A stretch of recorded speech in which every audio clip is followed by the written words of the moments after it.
Everyone, I am P. Ranjit, Faculty of History. I have been teaching history for 15 years. Previous video में मैंने farms act की चर्चा की थी और मैंने आपको बताया था कि पहला फार्म्स एक्ट में क्या क्या मेरिट्स हैं, क्या क्या डिमेरिट्स हैं। आज मैं चर्चा करने वाला हूं कि फार्म्स एक्ट में दो एक्ट और बने हुए थे। मैंने पिछले क्लास में बताया था कि तीन फार्म एक्ट बने थे। एक फार्म एक्ट की मैंने चर्चा कर दी थी और दूसरा फार्म एक्ट और तीसरे फार्म दो फार्म एक्ट और बचे हुए हैं, जिसकी चर्चा इस वीडियो में मैं आज करने जा रहा हूँ। दूसरे फार्म्स एक्ट की चर्चा करूं इसके पहले मैं एमएसपी और एपीएमसी के बारे में कुछ बता देना चाहता हूं। एमएसपी वस्तुतः अगर हम एमएसपी की चर्चा करें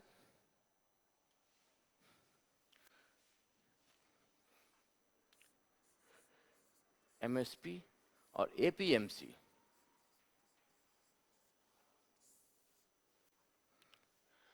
फर्स्ट एक्ट में आपने काफ़ी सुना था कि एमएसपी समाप्त हो जाएगा, एमएसपी पर चिंताएं हैं, और एपीएमसी की मार्केट के बारे में।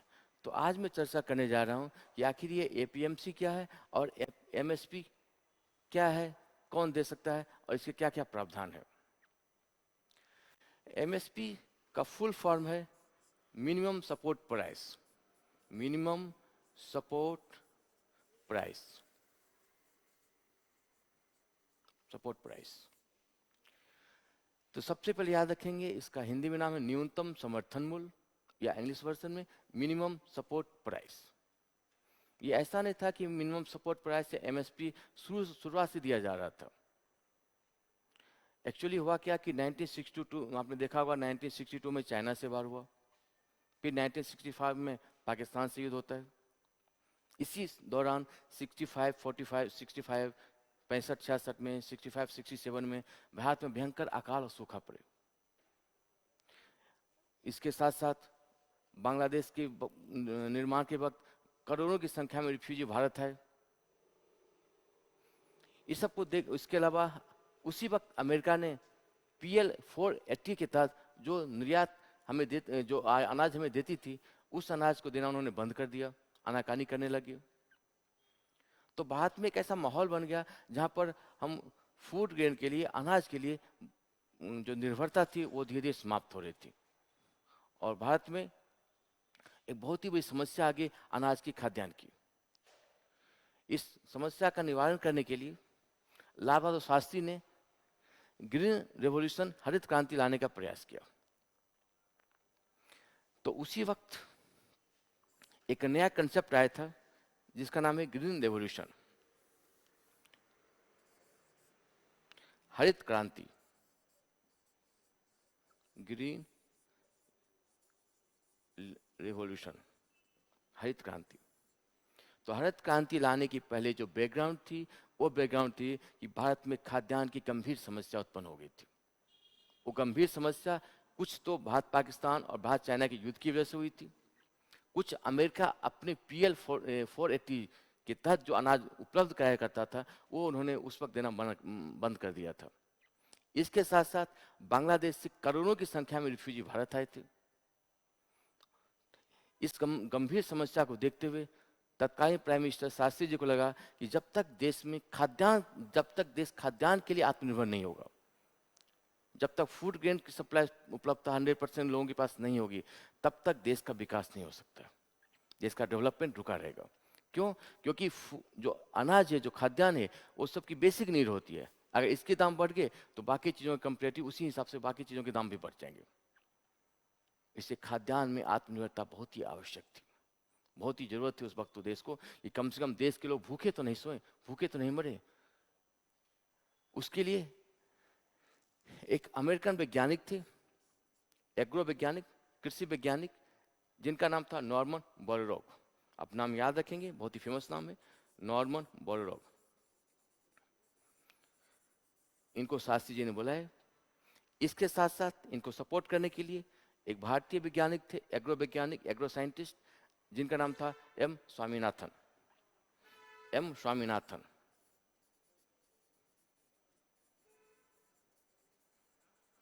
इन दोनों के प्रयास से भारत में हरित क्रांति कंसेप्ट को लाया गया। ग्रीन रेवोल्यूशन एक क्रांति के रूप में भारत में आया। इस हरित क्रांति के माध्यम से मैक्सिको से बीज लाया गया था, बेस्ट बेस्ट फर्टिलाइजर का यूज किया गया, पानी की उपलब्धता पे ध्यान दिया गया, कृषि में साइंटिफिक अप्रोच को लाया गया, कृषि में साइंटिफिक अप्रोच को लाया गया। इसका फायदा भी मिला, देश में खाद्यान्न की उपज पैदावार बहुत ज्यादा हुई। लेकिन तभी एक दूसरी समस्या आ गई। हालांकि शास्त्री जी का फिर देहांत हो जाता है, उसके बाद इंदिरा गांधी प्राइम मिनिस्टर बनती है। इंदिरा गांधी भी एक काफी खुददार और टैलेंटेड लेडीज थी, महिला थी।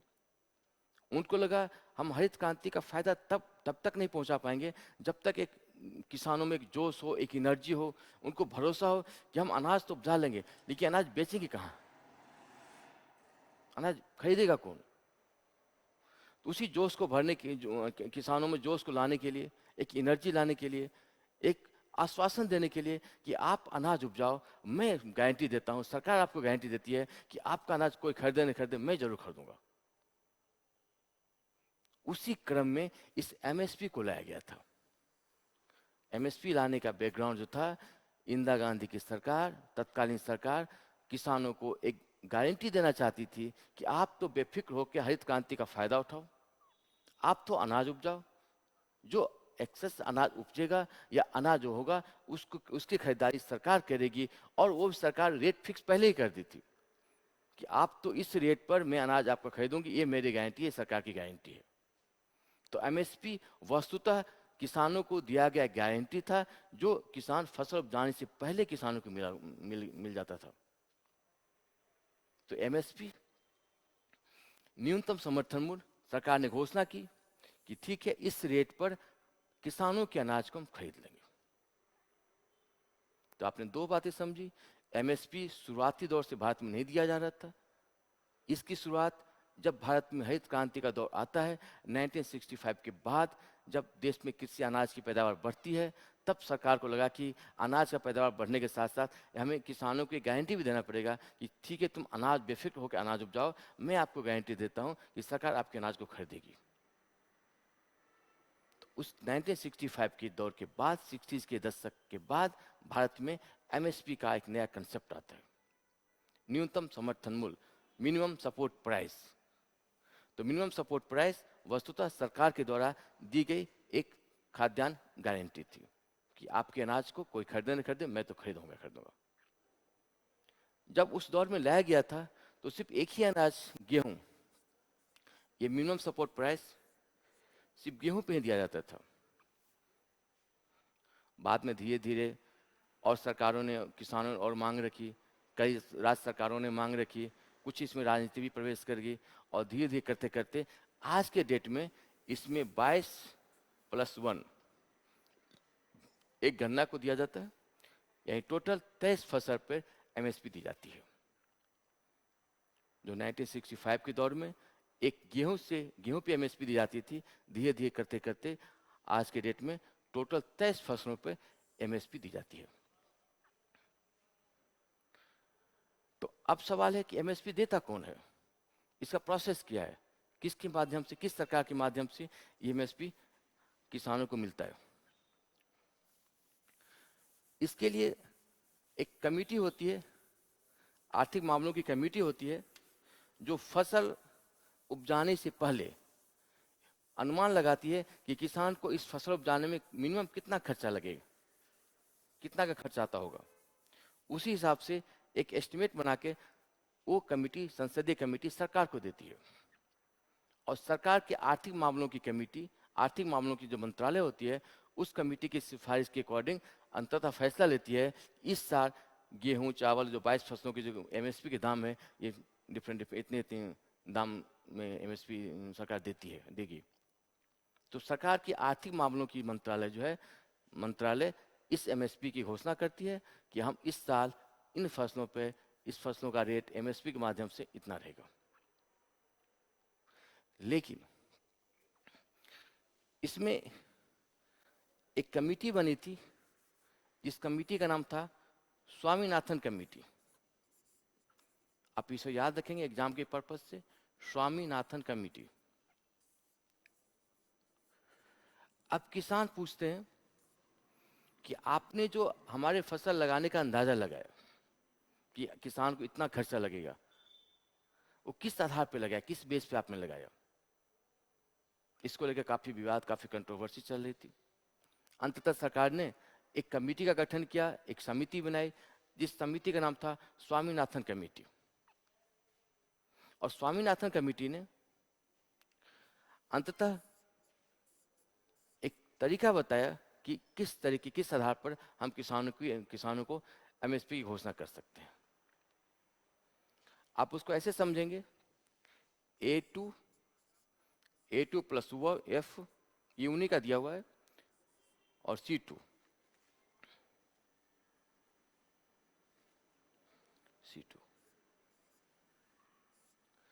सपोज दैट अगर A2 के माध्यम से आप देते हैं तो किसान को फसल लगाने के लिए जो बीज, पेस्टिसाइड, पानी, सिंचाई, जो भी खर्चा लगा होगा, उन खर्चों को जोड़कर अगर सरकार एस्टिमेट लगाती है तो उसे कहा जाएगा A2 के माध्यम से सरकार ने एमएसपी की घोषणा की है।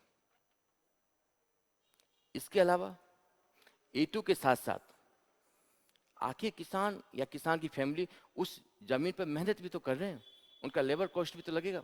अगर वो किसान फसल नहीं उपजाते तो कहीं और दूसरे जगह जाते, किसी कंपनी में काम करते, फैक्ट्री में काम करते, दूसरे खेत में काम करते, तो उनका कुछ वेजेस तो होता है, कुछ उनको कॉस्ट तो मिलता है, कुछ पारिश्रमिक तो मिलता है, मेहनताना तो मिलता, कुछ सैलरी तो मिलती। तो उनका कहना था कि ठीक है, किसान ने अपने जमीन पर जो पेस्टिसाइड, फल, पानी जो भी लगाया, बीज लगाया, उसके साथ साथ उनके मेहनताना को भी जोड़ दिया जाए, तो जो रकम आती है वो रकम सरकार एमएसपी के रूप में दे सकती है। लेकिन स्वामीनाथन कमेटी ने एक कदम और आगे बढ़ते हुए कहा कि नहीं, ये तो है ही, A2 और F तो है ही, इसके साथ साथ आप सपोज कीजिए अगर ये आपकी जमीन है, अगर किसान उस जमीन पर फसल नहीं उपजाता तो किसी को रेंट दे सकता था, किसी दूसरे किसान को ये जमीन की खेती के लिए उपलब्ध करवा सकता था, तो किसान को उस जमीन पर रेंट तो मिलता, किराया तो मिलता। किसान यहाँ नहीं काम करता, जमीन किसी को देकर चला जाता, तो भी किसान को उस जमीन के कुछ रेंट, किरायानामा कुछ मिलता, उस जमीन पर किसान कुछ और भी कर सकता था। तो जब किसान ने अपनी जमीन दी है, जमीन उपलब्ध करवाई है, तो उसका मुआवजा, उसका भी इसी खर्चे में शामिल होना चाहिए। और अंततः उसने कहा कि नहीं, कि किसानों की जो जमीन है, उस जमीन पे भी कुछ रेंट लगना चाहिए, सरकार को उसका भी कुछ मुआवजा देना चाहिए। इसका किसान की जितने फसल उपजाने में जो खर्च हुए, उनकी मजदूरी, उसके अलावा किसानों को जमीन पर जो रेंट थे, किराया लगता, किराया मिलता, उसका भी खर्चा जोड़कर अंततः सरकार को C2 पे देना चाहिए, एमएसपी देना चाहिए। जब मोदी जी की सरकार बनने 2014 के पहले, जब मोदी जी विपक्ष नेता थे, उस वक्त जब मोदी जी मतलब विपक्ष में थे, उस पर तो घोषणा क्या करते थे कि मैं, अगर मेरी सरकार बनती है तो मैं C2 पे दूंगा। हालांकि C2 पे देना किसी सरकार की बस की बात नहीं है, फिर बहुत ज़्यादा राजस्व का नुकसान होगा। अंततः सरकार अभी इस पे देती है, सरकार जो एमएसपी घोषणा करती है A2 प्लस F, यानी सरकार जो एमएसपी देती है वो सरकार को, किसानों को जितना फसल उपजाने में जितना खर्चा हुआ, इसके साथ साथ कुछ उनकी मजदूरी को जोड़कर एक अनुमान लगाती है कि किसान इस फसल को उपजाने में अमूमन इतना खर्चा लगता होगा, और उसी खर्चे को आधार बनाकर वो सरकार एमएसपी की घोषणा करती है। अब एक बात और, सरकार एमएसपी में दो टर्म है, आपने सुना होगा, एमएसपी और प्रोक्योरमेंट। एक तो एमएसपी शब्द है ही, और दूसरा शब्द आपने सुना होगा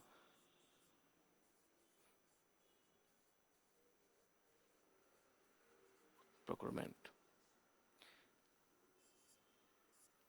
इसका अर्थ हुआ कि जो तय फसलों पर सरकार एमएसपी देती है, उसमें सिर्फ और सिर्फ दो फसल को सरकार खरीदती है, धान और गेहूं को। बाकी फसल एमएसपी की माध्यम से सरकार ये गारंटी देती है कि एपीएमसी की मार्केट में इस रेट से नीचे आपकी फसल की बोली नहीं लगेगी। तो बाकी जो 21 फसल हैं उस पर सिर्फ सरकार की गारंटी होती है कि फ्लोर प्राइस जो हुआ इस रेट से नीचे एपीएमसी के मार्केट में आपका फ्लोर प्राइस नहीं रहेगा। लेकिन जो धान गेहूं वाली बात है, 2 फसल वीट एंड राइस, ये सरकार कहती है कि आप कितना भी उपजा के लाओ, मैं आपको खरीद लूंगा, आपके अनाज को मैं खरीद लूंगा। तो इसे प्रोक्योरमेंट प्राइस कहते हैं कि जो याद रखेंगे सिर्फ 2 ही फसल पे मिलती है, धान और गेहूं पे। बाकी जो किस फसल है, अनाज है, फसल है, उस पर सरकार घोषणा करती है कि आपका जो जब एपीएमसी के मार्केट में जब बोली लगेगी, इस प्राइस से नीचे बोली नहीं लगने दी जाएगी। मिनिमम प्राइस घोषणा करती है, इतना तो इतना आपको मिलेगा ही मिलेगा। सरकार की जो ये घोषणा है आपको काफ़ी अच्छी लगेगी। अब समस्या, प्रॉब्लम जो है वो प्रैक्टिकली समस्या है, व्यवहारिक समस्या। अब सोचिए, एक किसान, ये जो प्रोक्योरमेंट जो होती है, जो अनाज खरीदती है सरकार, उसे एक संस्था होती है जिसका नाम है FCI, food corporation of India, भारतीय खाद्य निगम। ये जो धान और गेहूं सरकार खरीदती है वो एफसीआई के गोदाम में रखे जाते हैं, एफसीआई के अधिकारी खरीदते हैं, और एफसीआई भारत की सबसे बड़ी खाद्य क्रेता है, कह सकते हैं खाद्य क्रेता है। फूड कॉरपोरेशन ऑफ इंडिया, भारतीय खाद्य निगम। अब सपोज दैट किसान अपने गांव से ट्रैक्टर में या किसी साधन में अनाज को एफसीआई के गोदाम तक लाते हैं। अधिक प्रैक्टिकली क्या समस्या होती है किसानों के पास? थियोरेटिकली तो बहुत सही है कि हम ठीक है, हम आपका अनाज खरीद लेंगे। अब किसान कहाँ शोषित होते हैं, उस चीज को, व्यवहारिक समस्या को समझिए।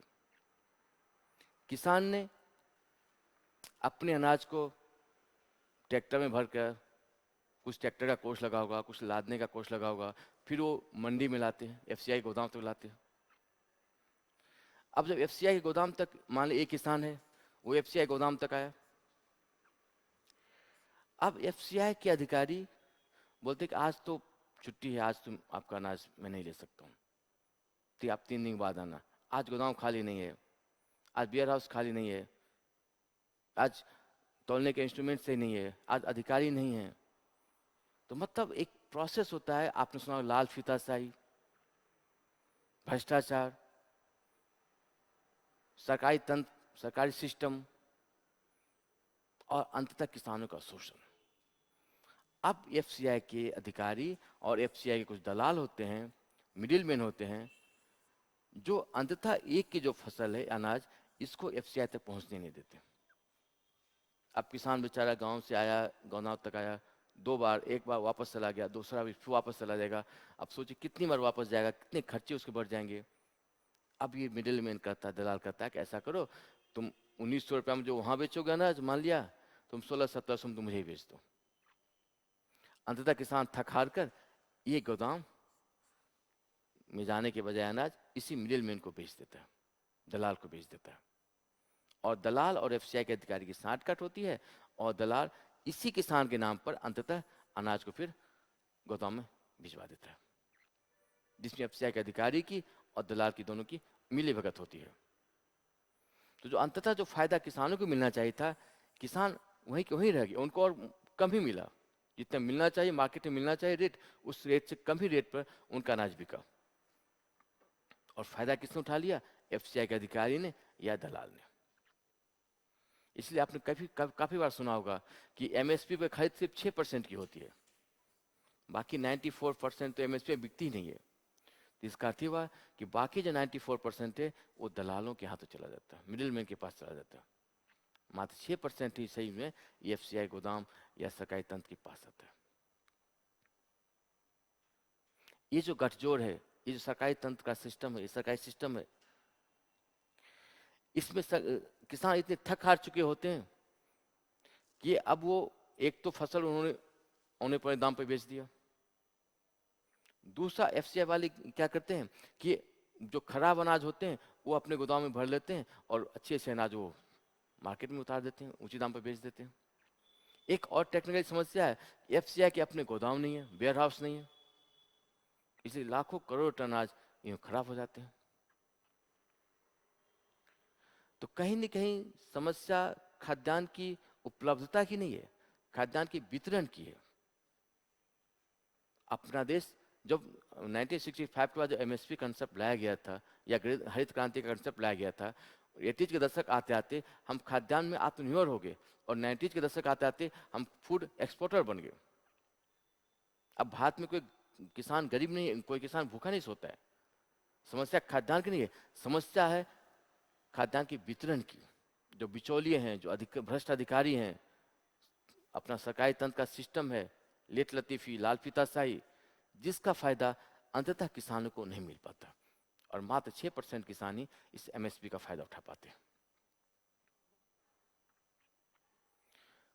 तो अभी आपने देखा कि एमएसपी, मैं इस पर कंक्लूड कर देता हूँ, एमएसपी मिनिमम सपोर्ट प्राइस, न्यूनतम समर्थन मूल्य, जो अंततः 23 फसलों पे, अभी आज के डेट में 23 फसलों पे दिया जाता है, 22 फसल और एक गन्ना। गन्ना को एमएसपी जैसी चीज मिलती है, एमएसपी प्रॉपर एमएसपी नहीं दी जाती है।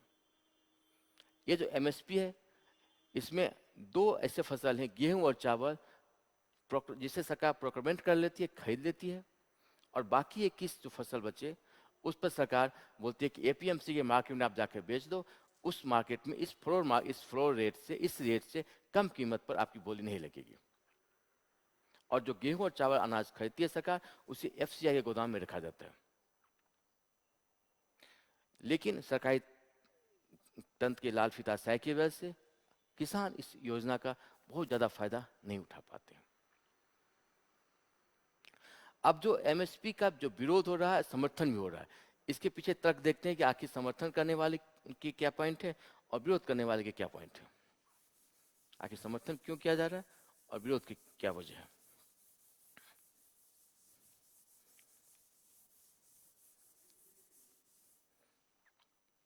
है ना, एमएसपी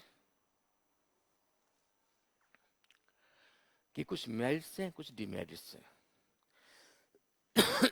अगर हम मेरिट की चर्चा करें और डिमेरिट की चर्चा करें तो एमएसपी को लेकर कई सारे विवाद खड़े किए जाते हैं। तो हम विवाद क्या क्या है, अपने विवाद को देख लेते हैं, क्या क्या कंट्रोवर्सी है, क्या विवाद है।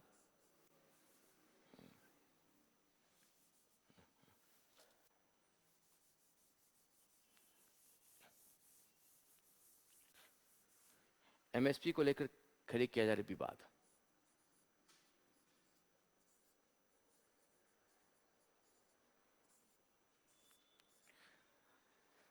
सबसे पहला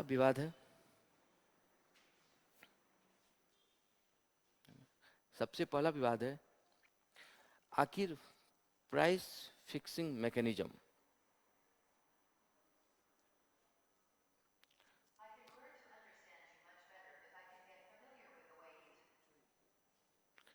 प्राइस फिक्सिंग मैकेनिज्म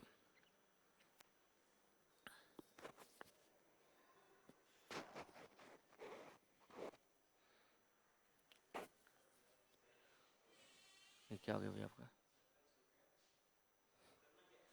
ये हटा देना। नहीं नहीं, ये कंटिन्यू करना है इसको।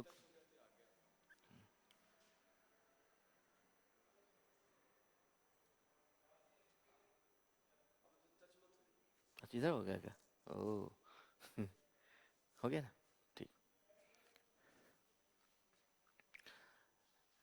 एमएसपी को लेकर कई सारे विवाद हैं।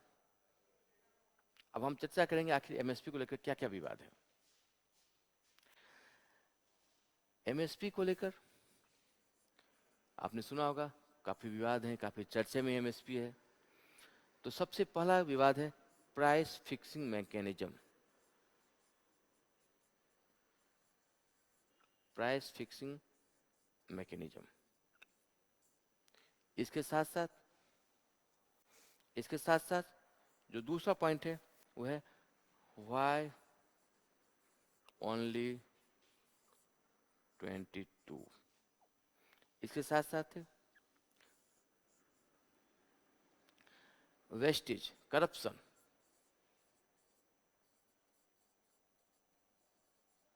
वेस्टेज, और एक पॉइंट और है जो है क्रॉप पैटर्न,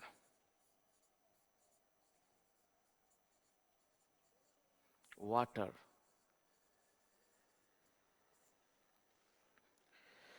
अब देखिए, सबसे पहली बात है, एमएसपी को लेकर विवाद जो खड़े किए जा रहे हैं, उसमें दो तरह के विवाद हैं। एक राजनीतिक व्यक्ति के द्वारा, पॉलिटिशियन के द्वारा, और दूसरा वैज्ञानिक के, साइंटिस्ट के द्वारा। पहले हम साइंटिस्ट की बात कर लेते हैं। उनको एमएसपी देने से क्या नुकसान, उनको एमएसपी देने से क्या क्या नुकसान हो रहे हैं, या क्या क्या उनको नुकसान है, उनके पास क्या क्या नुकसान है, उनको क्या नुकसान हो रहे हैं। उनका कहना है कि एमएसपी देने से भारत का क्रॉप पैटर्न चेंज हो रहा है। हम सिर्फ और सिर्फ खाद्यान्न की फसल ही उपजाते हैं, जिसका इकोलॉजिकली बहुत नुकसान हो रहा है। भारत का जो ग्राउंड लेवल का पानी है, वाटर है, वो धीरे धीरे सूखता जा रहा है। आपने देखा होगा धान गेहूं में काफी सारे जल्द पानी देने पड़ते हैं, जो भारत के इकोलॉजिकल वातावरण के लिए, प्राकृतिक वातावरण के लिए, इकोलॉजी के लिए आगे के दिनों में बहुत ही खतरा है। अगर हमने इस क्रॉप पैटर्न को चेंज नहीं किया, हमने पानी की वेस्टेज नहीं रोकी, तो धीरे धीरे पानी सूखता चला जाएगा, और बाद के दिनों में, कुछ दिनों के बाद, इसका भारत को गंभीर समस्या का समाधान करना पड़ेगा। इसे समय रहते हम क्रॉप पैटर्न को चेंज कर लें, हम नकदी फसल पे आ जाएं, या बहुत सारे ऐसे कॉस्मेटिक प्लांट होते हैं, बहुत सारे ऐसे मेडिकल प्लांट्स होते हैं, और बहुत सारे ऐसे प्लांट्स होते हैं जिसकी दूसरे देशों में ज़्यादा डिमांड होती है और जो पानी कम लेती है। अगर हम सिर्फ धान गेहूं पे लगे रहेंगे, खाद्यान्न पे लगे रहेंगे, तो कहीं ना कहीं इसका नुकसान भारत को अंततः इकोलॉजी के सेक्टर को देखते हुए, वातावरण को देखते हुए, कहीं ना कहीं इसका भुगतान मुझको करना पड़ेगा।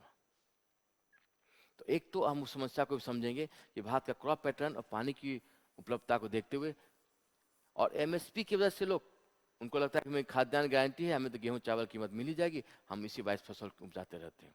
अगर एमएसपी समाप्त हो जाएगा, तो कहीं ना कहीं ये जो गारंटी मिलती है, वो गारंटी समाप्त हो जाएगी, और किसान अंततः फिर दूसरे सेक्टर में या दूसरी फसल को उपजाने के लिए बाध्य हो जाएंगे, या उनको लगेगा हम दूसरी फसल उपजा सकते हैं। ये जो कवच है, ये सुरक्षा कवच है, अगर सुरक्षा कवच जब तक नहीं हटेगा, तब तक भारत का क्रॉप पैटर्न भी चेंज नहीं होगा। दूसरी बात, आपने अभी देखा एफसीआई के माध्यम से अंततः किसानों को तो फायदा हो नहीं रहा है। जिस एमएसपी की घोषणा जिस किसान के लिए की जाती है, उन किसानों को तो फायदा हो नहीं रहा है। तो करप्शन और वेस्टेज, खाम का समय भी खराब हो रहा है, और करप्शन के माध्यम से फायदा दलाल भी चले उठा रहे हैं। तो जिसको फायदा पहुंचाने के लिए एमएसपी लाया गया था, उन्हें तो फायदा पहुंच नहीं रहा। ये कहीं ना कहीं ये भी नुकसानदेह है। अब किसान की बात करते हैं। किसानों का ही कहना है कि 22 फसल पे ही क्यों एमएसपी दी जा रही है, बाकी फल पे, बहुत से फल होते हैं उपजाते हैं लोग, उनको भी तो गारंटी चाहिए। आम खराब हो गया तो कहाँ किसको बेचेंगे वो? फूल, कॉस्मेटिक्स प्लांट्स, मेडिकल प्लांट्स, ऐसे बहुत से प्लांट्स होते हैं, वो कहते हैं कि हमें भी गारंटी दी जाए।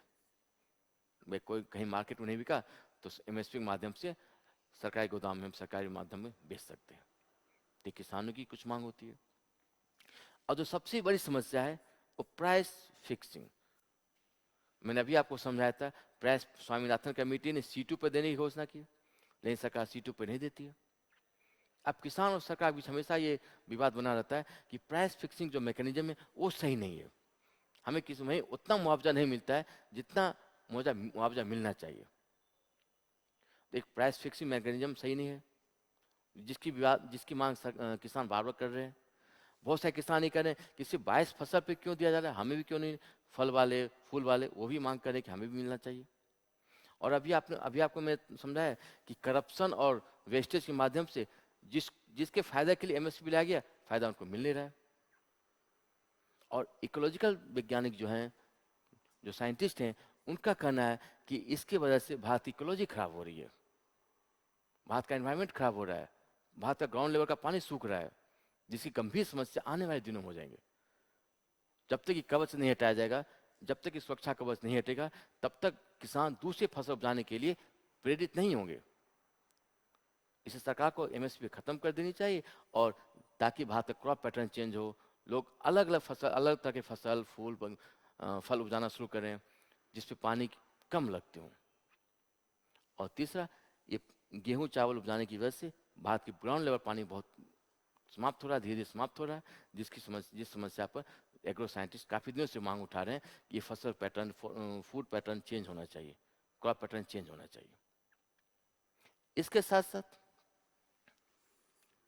हम WTO के मेंबर भी हैं, आपको पता होगा हम WTO के मेंबर भी हैं, और WTO किसी भी तरह की सब्सिडीज के खिलाफ है। ये MSP भी एक प्रकार का सब्सिडी ही है, किसानों को सब्सिडी मिलती है, कहीं ना कहीं सब्सिडी दिया जाता है। तो WTO का भी कहना है ये व्यवस्था धीरे धीरे समाप्त होनी चाहिए। तो MSP को लेकर ये सारे विवाद खड़े किए जा रहे हैं, लेकिन इसका समाधान ये है MSP समाप्त नहीं होनी चाहिए। MSP कहीं न कहीं गरीब, MSP की जो व्यवस्था है उसमें सुधार की आवश्यकता है। जो बिचौलिए दलाल उनका फायदा, नाजायज फायदा उठा रहे हैं, उस दलाल बिचौलियों को पकड़ कर बंद करने की आवश्यकता है। उस किसान को उस मकर जाल से निकालने की आवश्यकता है कि जहाँ पर FCI के अधिकारी या दलाल या जो ब्रोकर हैं उन किसानों का नाजायज फायदा न उठा लें। MSP की आवश्यकता किसानों के लिए नहीं, सरकारों के लिए भी है। अगर MSP खत्म कर देती है तो सरकार का राजस्व बहुत ज्यादा बढ़ जाएगा। देखिए कैसे समझते हैं उसे।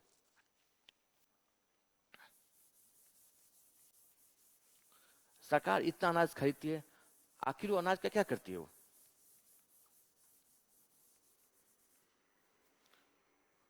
सरकार जो MSP पे इतनी अनाज खरीदती है, उस अनाज का क्या करती है? वो सरकार को PDS माध्यम के लिए, पब्लिक डिस्ट्रीब्यूट सिस्टम, सार्वजनिक वितरण प्रणाली PDS के लिए अनाज की आवश्यकता होती है। अब अगर सपोजेट मान लिया गेहूं का और राइस का, अगर मान लिया इस बार 1800 और 1900 प्रति क्विंटल MSP था मान लिया, तो सरकार ने कितने पे खरीदी? 1800 क्विंटल पे। और सरकार गरीबों को कितने पे देती है? 2 से 3 रुपए प्रति किलो। अभी कितना ही मार्जिन हो तो मान लिया 16-17 रुपए का मार्जिन हुआ। लेकिन अगर सरकार यही अनाज, अगर इसी अनाज को अगर मार्केट रेट पर खरीदना पड़े तो यह अनाज कम से कम 30 से 40 रुपए प्रति किलो खरीदना पड़ेगा। अब आप सोचिए कि जिस अनाज को सरकार अभी 18 रुपए प्रति किलो खरीदती है, उसी अनाज को मार्केट रेट पे 30 रुपए प्रति किलो खरीद के और 2 रुपए किलो गरीब को देना पड़ेगा। ये जो इतना राजस्व का नुकसान आखिर कौन वहन करेगा फिर? इसलिए सरकार के लिए फायदेमंद है कि MSP के माध्यम से कम कीमत पर सरकार भी खरीद लेती है और उसी सरकार उसी कीमत, कम कीमत फिर गरीबों को बांट भी देती है। क्योंकि सरकार की भी बस की बात नहीं है कि इसी अनाज को मार्केट रेट पर खरीद कर और फिर गरीबों को 2 या 3 रुपए प्रति किलो अनाज बेचे दे। तो PDS सिस्टम के लिए भी, पब्लिक डिस्ट्रीब्यूट सिस्टम, सार्वजनिक वितरण प्रणाली के लिए भी सरकार की भी एक बाध्यता है कि MSP को रखा जाए, अन्यथा सरकार का राजस्व घाटा बहुत ज्यादा बढ़ेगा और जिसकी भरपाई दूसरे सेक्टर वाले टैक्स के रूप में भर के करेंगे, जो अंततः दूसरे हमें नुकसान देखने को मिल जाएगा। इसके अलावा जब मनमोहन सिंह की सरकार थी, आमतौर पर सरकार क्या करती है, जब जाने का समय आता है, उनको लगता है कि हम चुनाव का वक्त आ गया है, तो कुछ ऐसी स्कीम लाती है जिस स्कीम का फायदा आम गरीबों को मिलना चाहिए, आम गरीब उसका फायदा उठा पाए। उनको राजस्व की चिंता नहीं, बल्कि कुछ चिंता वोट की भी होती है, जिसके माध्यम से, उसी स्कीम के माध्यम से हमें वोट मिल जाए। तो आपने गौर किया होगा, मनमोहन सिंह की सरकार ने एक स्कीम लाई थी, खाद्य सुरक्षा गारंटी योजना, फूड सिक्योरिटी प्लान। तो खाद्य सुरक्षा के तहत 80 करोड़ लोगों को, भारत के 80 करोड़ लोगों को अनाज उपलब्धता की गारंटी दी गई थी। अब इतने सारे लोगों को अगर अनाज चाहिए और अगर MSP पर सरकार नहीं खरीदती है, मार्केट रेट पर खरीदती है, तो आप कल्पना कर सकते हैं कि भारत का बजट घाटा या राजस्व घाटा कितना ज्यादा हो जाएगा। इसलिए MSP रहना बहुत जरूरी है। सरकार के हित के लिए भी, किसानों के हित के लिए भी। इसमें सिर्फ इतना ही है कि जो बिचौलिए दलाल इसका गलत फायदा उठाते हैं, मिसयूज करते हैं, वो किसी तरह ये सिस्टम बंद होना चाहिए। और किसान संगठन मांग भी कर रहे हैं कि एमएसपी को कानूनी गारंटी दी जाए। एमएसपी के बाद एक दूसरा टर्म है एपीएमसी, उसको समझते हैं। एपीएमसी क्या है?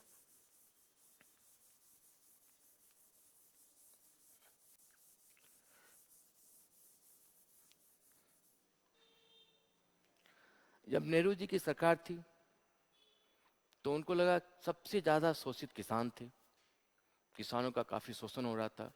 वो किसान सिर्फ रैयत बन के रह गए थे।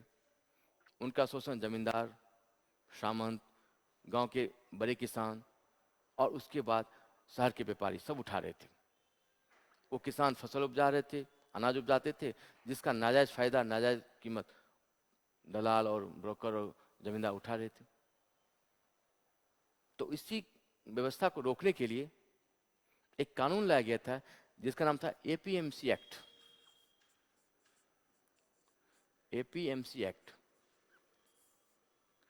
जिसके तहत यह व्यवस्था लाएगी कि किसान जब फसल उपजाएंगे तो उनको पहली फसल एपीएमसी के मार्केट में जाकर ही बेचना पड़ेगा।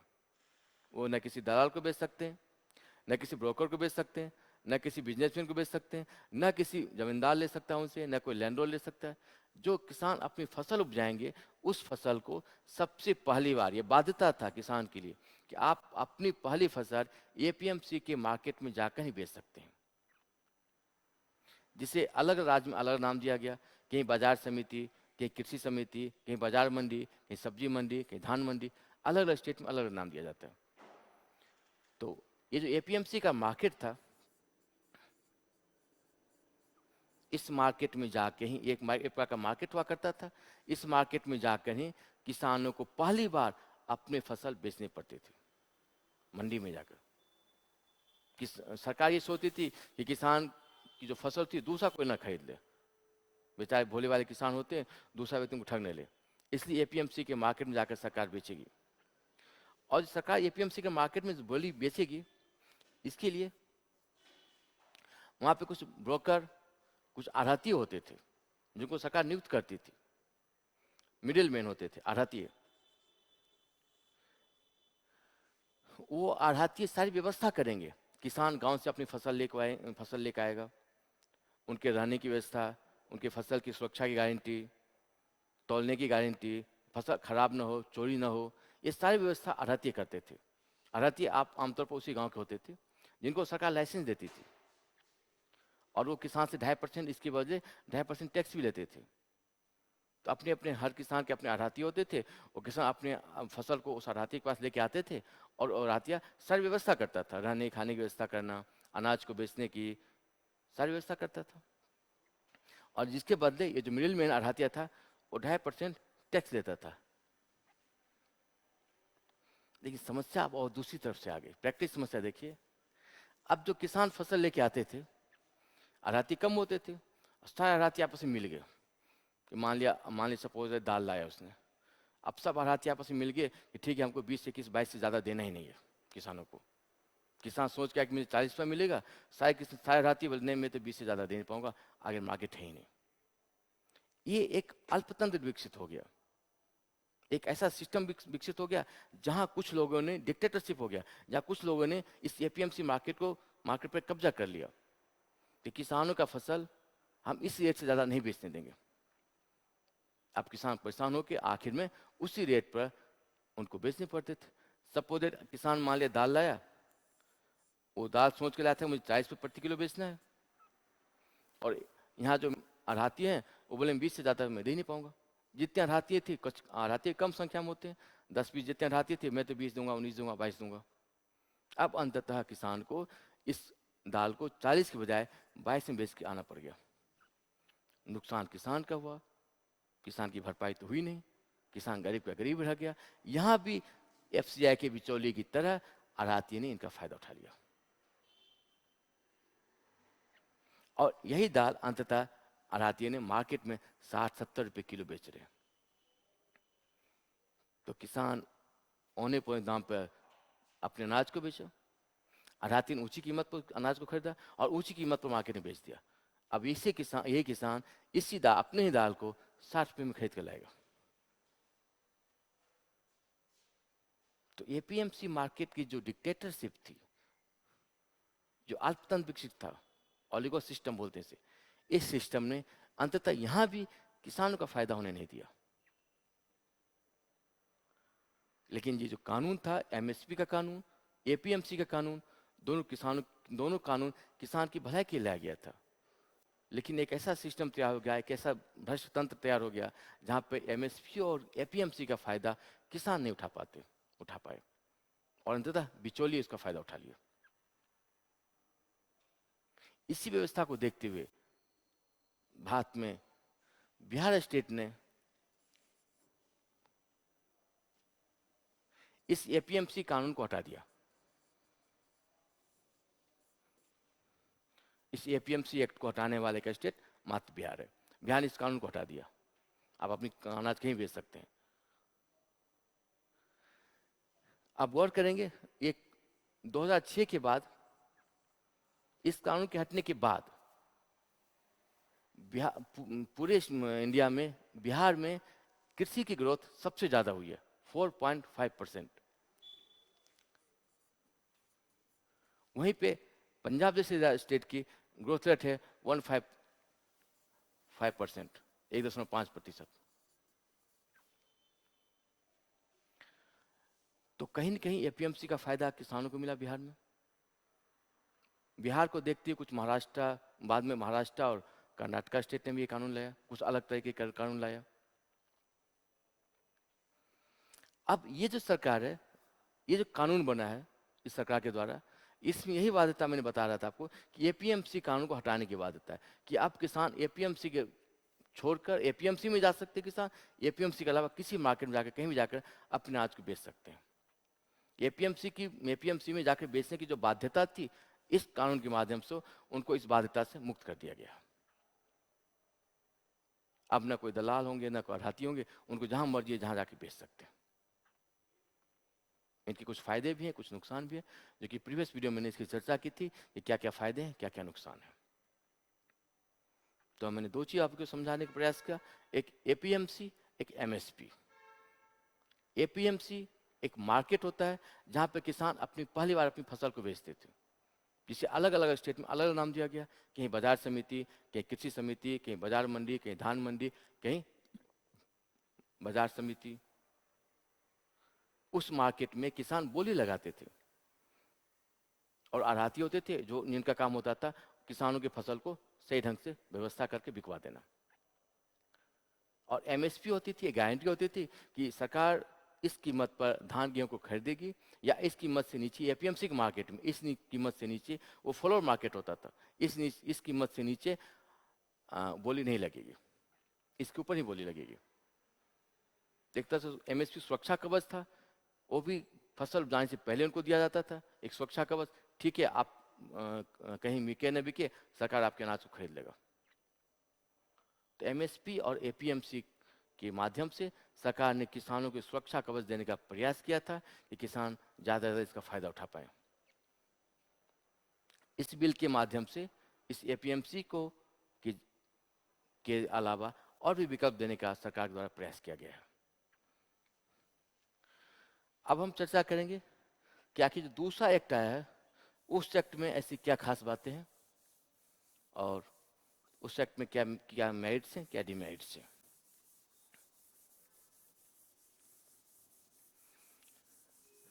दूसरे एक्ट का नाम है, जिसे कॉन्ट्रैक्ट फार्मिंग कहा जाता है।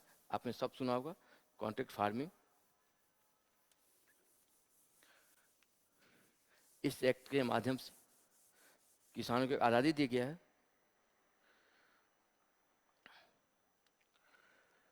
इस एक्ट का नाम है the farmer empowerment and protection agreement and farms services act 2020। यहाँ इस एक्ट के माध्यम से किसानों को एक आज़ादी दी गई है। आप सपोज दैट आपके घर में शादी है, मान लिया आपको कपड़े चाहिए, 100 कपड़े चाहिए, 100 कोट चाहिए। आप क्या करते हैं, दर्जी के पास जाते हैं, उन्हें कहते हैं 100 कपड़े का उनको कपड़े पैसे देते हैं, कपड़े देते हैं, और वो निश्चित तारीख में आकर आपको वो डिलीवरी करके जाता है।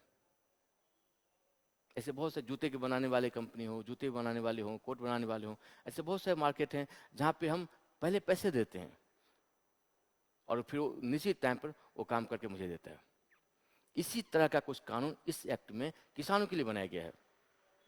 तो किसान जो फसल उपजाएंगे, किसान पास सबसे समस्या पैसे की होती है।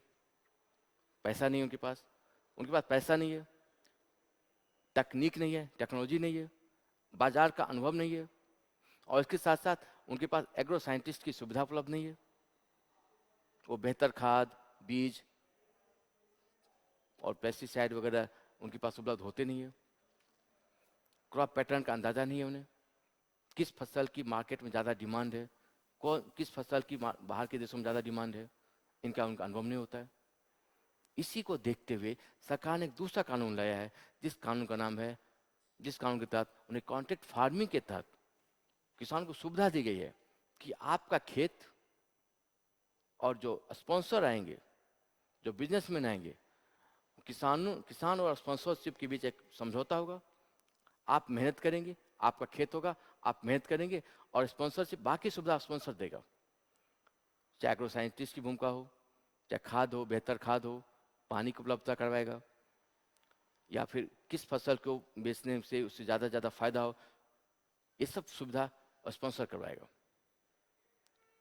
तो अब उस एक्ट को समझने का प्रयास करते हैं, इसमें क्या क्या मेरिट्स और क्या क्या डिमेरिट्स हैं। तो आप याद रखेंगे, इस एक्ट का नाम है the farmers empowerment and protection agreement and farm services act 2020। इसमें जो पहला प्रयास है, इसे बोलते हैं एग्रीमेंट। पहला क्लॉज जो है एग्रीमेंट। एग्रीमेंट एग्रीमेंट किसके बीच होगा?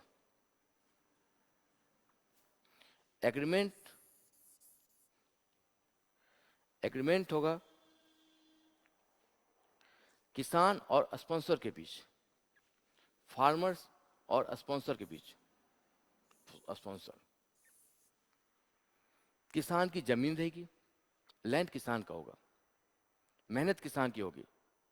इसके अलावा एक स्पॉन्सर होंगे जो किसानों को बाकी जो खर्च होते हैं, चाहे पेस्टिसाइड के रूप में, चाहे बीज के रूप में, चाहे वो खाद के रूप में, या और भी सर्विसेज होते हैं, उस सर्विसेज के जितने खर्च होते हैं वो किसानों को स्पॉन्सर उपलब्ध करवाएगा। और दोनों के बीच एक एग्रीमेंट होगा, एक समझौता होगा कि फसल अनाज उपज होने के बाद किसको कितना हिस्सा मिलेगा, और दोनों के बीच एक एग्रीमेंट टाइप का बना रहेगा। तो यहाँ एग्रीमेंट जो होगा किसान और स्पॉन्सर के बीच होगा, उसे स्पॉन्सर नाम दिया गया है। स्पॉन्सर दो तरीके से एग्रीमेंट कर सकते हैं। एक, हमें अनाज जो प्रीफिक्स कर सकते हैं कि हमें अनाज अगर मान लें उपज गया तो अनाज का इतना हिस्सा या इतना पैसा मुआवजा मुझे मिलना चाहिए।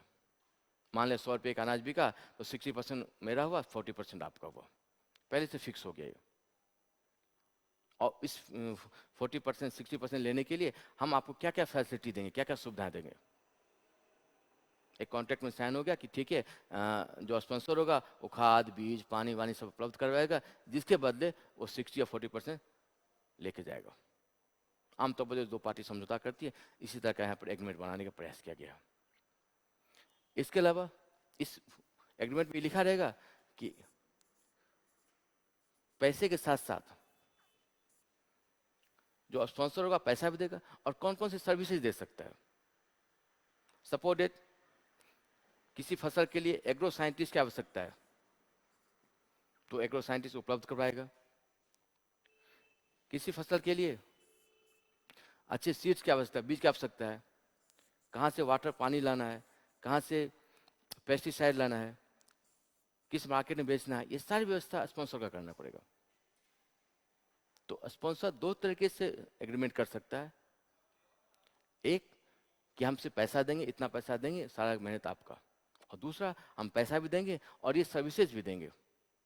ये एग्रीमेंट में साफ साफ लिखा रहेगा आप कौन कौन सर्विसेज देंगे, और अंततः जब फसल कट जाएगी कितना परसेंट स्पॉन्सर लेके जाएगा, और कितना परसेंट किसान को मिलेगा, और कितना परसेंट स्पॉन्सर को मिलेगा। एक प्रकार का दो पार्टी का समझौता हो गया। इसके बाद ये जो समझौता होगा ये कितने साल के लिए होगा, कितने दिनों के लिए होगा, इसमें ये टाइम दिया गया है 1 साल से लेकर 5 साल के बीच में।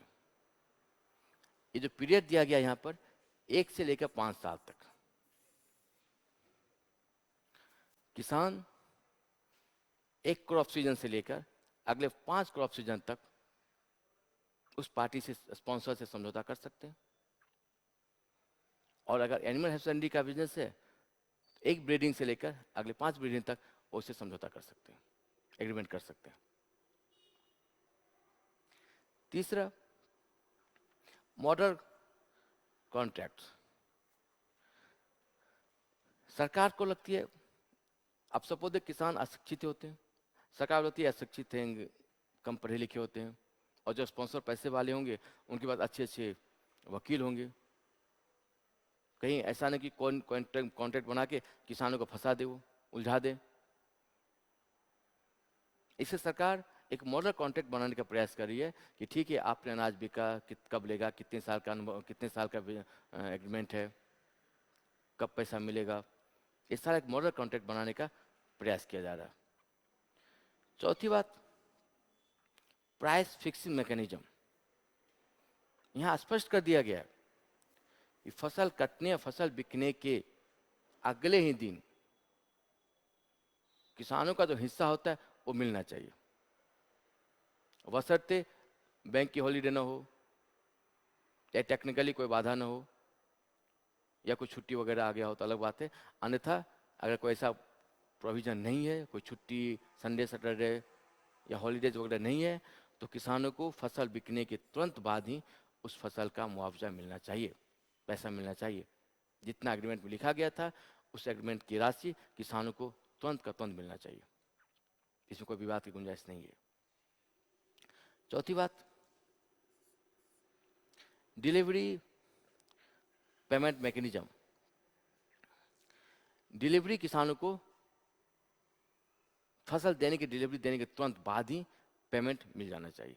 इसी बात को यहाँ पर अलग अलग तरीके से लिख दिया गया। अब एक व्यवस्था और है, इस एंड में साफ साफ लिखा गया है कि जो एग्रीमेंट होगा वो सिर्फ अनाज पे होगा, फसल पे होगा।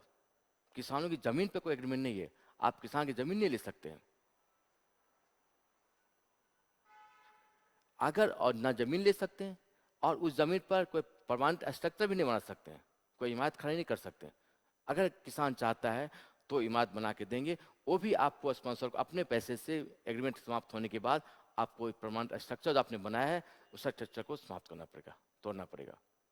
इनमें साफ साफ लिखा गया, जिसके लिए कितने विवाद खड़े किए जा रहे हैं कि कोई सरकार नहीं चाहती कि कोई किसान की कोई जमीन नहीं जाएगी, ना किसान की जमीन जाएगी, लैंड जाएगा, और ना किसान उस कोई स्पॉन्सर उस किसान की उस जमीन पे कोई लैंड या कोई इमारत खड़ी कर सकता है। रजिस्ट्रेशन, जो स्पॉन्सर आएगा, जो माल लेने आएगा, जो जिसके साथ समझौता हुआ, उसकी कुछ रजिस्ट्रेशन की व्यवस्था है। और एक अगला क्लाउज है जिसको बोलते हैं फोर्स मेजर। सपोज इट, मान लिया एग्रीमेंट हो गया, तैयार हो गया, तो प्राकृतिक आपदा आ गई, बाढ़ आ गया, भूकंप आ गए, फसल जल गए, अकाल आ गया। क्योंकि ये एक ऐसा बिजनेस है जो आम बिजनेस से अलग है। यहाँ प्राकृतिक घटनाओं का, भौगोलिक घटनाओं का काफ़ी प्रभाव पड़ता है इस बिजनेस पे। अनाज उत्पन्न नहीं हो पाया, फसल नहीं हो पाया, तो स्पॉन्सर कोई क्लेम नहीं कर सकता है कि नहीं मैंने इतना पैसा लगाया, आपको इतना पैसा देना ही पड़ेगा। इस क्लास के तहत स्पष्ट कर दिया गया है हालांकि उड़ीसा हाईकोर्ट के जज का स्पष्ट फैसला था, दो पार्टी के बीच अगर कोई समझौता होता है और कोई प्राकृतिक आपदा की वजह से, कोई नेचुरल घटना की वजह से अगर एक पार्टी उस समझौते को नहीं मान पा रही है, पूरा नहीं कर पाई, तो उस पर कोई लीगल बाध्यता नहीं होती है, उसे कोई सजा का प्रावधान उसे नहीं, उनमें कोई सजा का प्रावधान नहीं है। वही कानून, वही व्यवस्था इस कानून में भी लाई गई है कि अगर फसल नहीं हो पाया, कोई प्राकृतिक घटना, जलवायु परिवर्तन, अकाल या किसी और वजह से अगर किसान अनाज उत्पन्न नहीं कर पाए, तो किसान को कोई मुआवजा, किसान को कोई पैसा स्पॉन्सर को देना नहीं पड़ेगा। एक साफ साफ यहाँ पर क्लियर कट कर दिया गया है। डिस्प्यूट सेटलमेंट, अगर किसान और स्पॉन्सर के बीच कोई डिस्प्यूट होता है, कोई विवाद होता है, इस विवाद का निपटारा कौन करेगा? तो मॉडल एग्रीमेंट में साफ साफ लिखा गया है, इस विवाद का निपटारा करने के लिए कोई जुडिशरी की कोई भूमिका नहीं है, यहाँ न्यायपालिका की कोई भूमिका नहीं रखी गई है। ये विवाद का निपटारा पिछले एक्ट की भांति एसडीएम और डीएम के स्तर पर ही किया जाएगा। पहले एसडीएम के पास जाएगा विवाद, एसडीएम अपने नीचे के अधिकारी को लेकर एक कॉन्सलेशन बोर्ड का गठन करेगा। अगर विवाद वहां नहीं सुलझ पाया तो फिर एसडीएम के पास आएगा। अगर एसडीएम के स्तर पर विवाद नहीं सुलझ पाया तो फिर कलेक्टर साहब या डीएम उस विवाद को सुलझाने का प्रयास करेंगे और दोनों पार्टी को मानना पड़ेगा। यहाँ इसके बाद अगर एसडीएम डीएम के बाद जुडिशरी को, न्यायपालिका को अधिकार नहीं दिया गया है, इस विवाद को सुलझाने का हक नहीं दिया गया। ये प्रशासन के स्तर पर ही इस विवाद को सुलझाने का प्रयास किया गया। सरकार की मंशा है, आमतौर पर किसान गरीब होते हैं, अशिक्षित होते हैं और स्पॉन्सर पैसे वाले होंगे, वो महंगे महंगे वकील हायर कर लेंगे और अंततः किसानों को फिर शोषण हो जाएगा। तो बकाल कोर्ट कचहरी के चक्कर से बचने के लिए सरकार ने प्रावधान रखा है कि यहाँ कोर्ट कचहरी को चक्कर ही नहीं पड़ेगा, प्रशासनिक स्तर पर ही, प्रशासनिक लेवल पर ही इस समस्या का समाधान कर लिया जाएगा। अब पेनल्टीज, अगर दोनों पार्टी में एक पार्टी ने एग्रीमेंट का सही तरीके से पालन नहीं किया तो किसको कितना पेनल्टीज देना पड़ेगा? अगर स्पॉन्सर ने सही तरीके पालन नहीं किया, अगर स्पॉन्सर की गलती है तो स्पॉन्सर जितना खर्च किया है उसका 1.5 गुना उसे देना पड़ेगा। अगर उसने 1 लाख रुपया खर्च किया मान लिया तो उसे 1 लाख के साथ साथ 1.5 लाख रुपये और देने पड़ेंगे, अगर स्पॉन्सर गलती है तो। अगर फार्मर की गलती है तो कोई पेनल्टीज नहीं है, फार्मर के लिए कोई पेनल्टीज नहीं है। फार्मर सिर्फ उतना ही पैसा देने का हकदार है जितना स्पॉन्सर ने उस पर खर्च किया है। यहाँ फार्मर कोई पेनल्टीज नहीं दे सकता है, पेनल्टीज देने का प्रावधान नहीं रखा गया। इस एक्ट में किसानों की सुरक्षा करने के लिए, सुरक्षात्मक पहलू के लिए कोई किसानों के कोई पेनल्टीज का प्रावधान नहीं रखा गया। डिस्प्यूट सेटलमेंट के लिए न्यायपालिका, न्यायतंत्र को शामिल न करते हुए प्रशासनिक लेवल पर ही समस्या का समाधान करने का प्रयास किया जाएगा। फोर्स मेजोर, अगर कोई प्राकृतिक घटना, प्राकृतिक आपदा की वजह से किसान उस एग्रीमेंट को पूरा नहीं कर पाए तो उन पर कोई एक पेनल्टी या सजा का प्रावधान यहाँ पर नहीं है। इसके साथ साथ रजिस्ट्रेशन की व्यवस्था है और फार्म्स लैंड, किसानों की फार्म्स और लैंड इस एक्ट के माध्यम से किसानों के कोई फार्म्स या लैंड नहीं जाएंगे। तो ये एक्ट की मोटी मोटी बातें थी। अगर कंप्लीटली समझेंगे तो इस एक्ट को एक तरह से कॉन्ट्रैक्ट फार्मिंग का नाम दिया गया। कॉन्ट्रैक्ट फार्मिंग, यहाँ पर एक पार्टी किसान होंगे, एक पार्टी स्पॉन्सर होगा और ये स्पॉन्सर पैसा लगाएगा। इस स्पॉन्सर के आने की वजह से पैसा आएगा, तकनीक आएगी, रिसर्च आएगा, एग्रो साइंटिस्ट आएंगे जिसका फायदा किसान उठा सकते हैं और किसान अपनी मेहनत और अपनी लैंड की वजह से ज़्यादा से ज़्यादा उसका फायदा उठा सकते हैं, हकदार हो सकते हैं। तो किसान और स्पॉन्सर के बीच एक समझौता करने का, एक समझौता रखने का इस प्रावधान, इस एक्ट के माध्यम से एक प्रावधान रखा गया। एक कॉन्ट्रैक्ट फार्मिंग की तरह व्यवस्था है जहाँ पे किसान और जो अलग पार्टी है वो दोनों किसान और स्पॉन्सर दोनों मिलकर एक एग्रीमेंट बनाकर खेती को प्रारंभ करेंगे और फसल बिकने के बाद दोनों अपने हिस्से का अपना अपना हिस्सा लेके चले जाएंगे। ये 1 साल से लेकर 5 साल तक अवधि के लिए रखा गया है। इसमें कोई न्यायपालिका की भूमिका नहीं है। प्रशासनिक लेवल पर प्रशासनिक तंत्र के माध्यम से ही डीएम एसडीएम के माध्यम से इस विवाद को सुलझाने का प्रयास किया गया। अब इस एक्ट में ऐसी क्या कमी है? जो सबसे पहली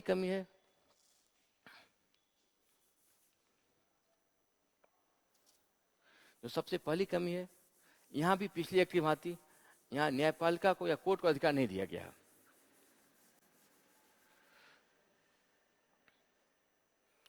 जो सबसे एक मेजर कमी है,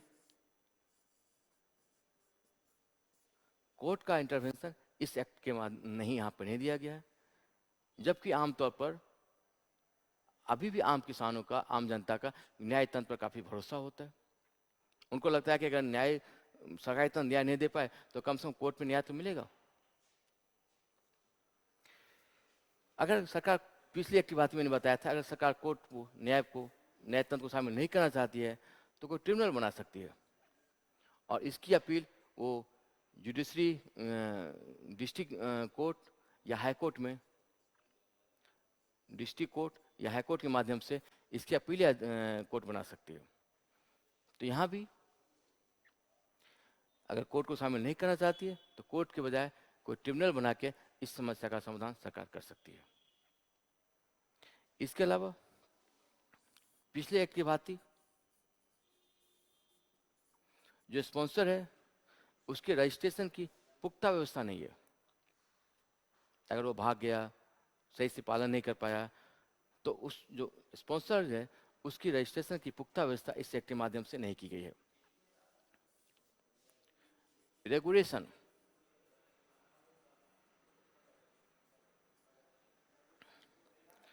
जो रेगुलेशन है, जो सिस्टम है, दोनों किसान और स्पॉन्सर के बीच जो समझौता होगा, उससे रेगुलेटरी बॉडी किसको बनाया गया इस कानून के माध्यम से स्पष्ट नहीं है। और अगर ऐसा होता है, एक एमएसपी का विवाद भी यहाँ पर खड़ा किया जा सकता है। एमएसपी मिलेगा नहीं मिलेगा, फिर एमएसपी का क्या होगा? ये 5 ऐसे पॉइंट हैं जो इस एक्ट की कमी है, जिसे सरकार सुलझाने का प्रयास करे कि आखिर कोर्ट की जगह कोई ट्रिब्यूनल बना सकती है या कोर्ट को शामिल कर सकती है। ट्रिब्यूनल के बाद अपीलीय कोर्ट के लिए हाई कोर्ट या फिर डिस्ट्रिक्ट कोर्ट को बनाया जा सकता है। कोई रजिस्ट्रेशन की पुख्ता व्यवस्था सरकार करे। इसके साथ साथ कोई रेगुलेटरी बॉडी बनाए जो किसान और स्पॉन्सर के बीच की समझौते को ठीक से पालन करवाए। और इसके साथ साथ एमएसपी में सरकार जो भ्रम है उसे दूर करे। एमएसपी रहेगी, एमएसपी सरकार समाप्त नहीं करेगी। तो ये था आपका दूसरा एक्ट, और अब अगले वीडियो में मैं तीसरे एक्ट की चर्चा करूंगा। Thank you.